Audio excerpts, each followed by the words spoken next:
অতি দ্রুত জাতীয় সংসদ নির্বাচনের রোডম্যাপ দিতে হবে বলে মন্তব্য করেছেন বিএনপির জাতীয় স্থায়ী কমিটির সদস্য সালাউদ্দিন আহমেদ। দলটির সিনিয়র যুগ্ম মহাসচিব বলেছেন, নতুন দল যারা করেছে তাদের বক্তব্যে কোনো পলিটিক্যাল ফিলোসফি ছিল না। এক আলোচনা সভায় যোগ দিয়ে তারা এসব মন্তব্য করেন। গণতন্ত্র পুনরুদ্ধার সংগ্রামে বেগম খালেদা জিয়া এবং তারেক রহমানের ত্যাগ ও নেতৃত্ব শীর্ষক এ আলোচনা সভা রাজধানীর কাকরাইলে ডিপ্লোমা ইঞ্জিনিয়ার্স ইনস্টিটিউশনের মুক্তিযোদ্ধা মিলনায়তনে আয়োজিত অনুষ্ঠানে নন্দিত নেত্রী খালেদা জিয়া বইয়ের মোড়কও উন্মোচন করা হয়। আব্দুল আহমেদ অনুরোধ করেন যে এই সংস্করণের ভূমিকাটা যেন আমি রচনা করি। Vision hot and cool AC 4-way solenoid valve টেকনোলজিতে হিটিং ও কুলিং দুই মোডেই কাজ করে সমানভাবে। Vision hot and cool AC. প্রধান বক্তা হিসেবে অনুষ্ঠানে যোগ দেন বিএনপির সিনিয়র যুগ্ম মহাসচিব রুহুল কবির রিজভী।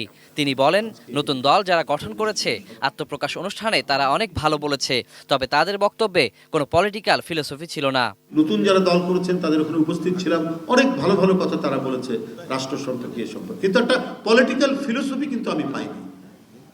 শেখ মুজিব যেমনই হোক, শেখ মুজিবুর রহমান সে ওই সময় বাঙালি জাতীয়তাবাদকে পশ্চিমের পাঞ্জাবিদের বিরুদ্ধে ব্যবহার করে তিনি স্বায়ত্তশাসনের দাবি করে একটা যাই হোক একটা ন্যারেটিভ তৈরি করেছেন।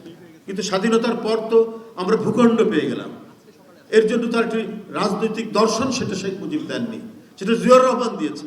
প্রধান অতিথির বক্তব্যে দলের জাতীয় স্থায়ী কমিটির সদস্য সালাউদ্দিন আহমেদ বলেন, চলতি মাসের মধ্যে নির্বাচনের রোডম্যাপ দিতে হবে। মাননীয় প্রধান উপদেষ্টা, আপনাকে অতি শীঘ্র জাতীয় সংসদের রোডম্যাপ প্রদান করতে হবে, নির্বাচনের রোডম্যাপ।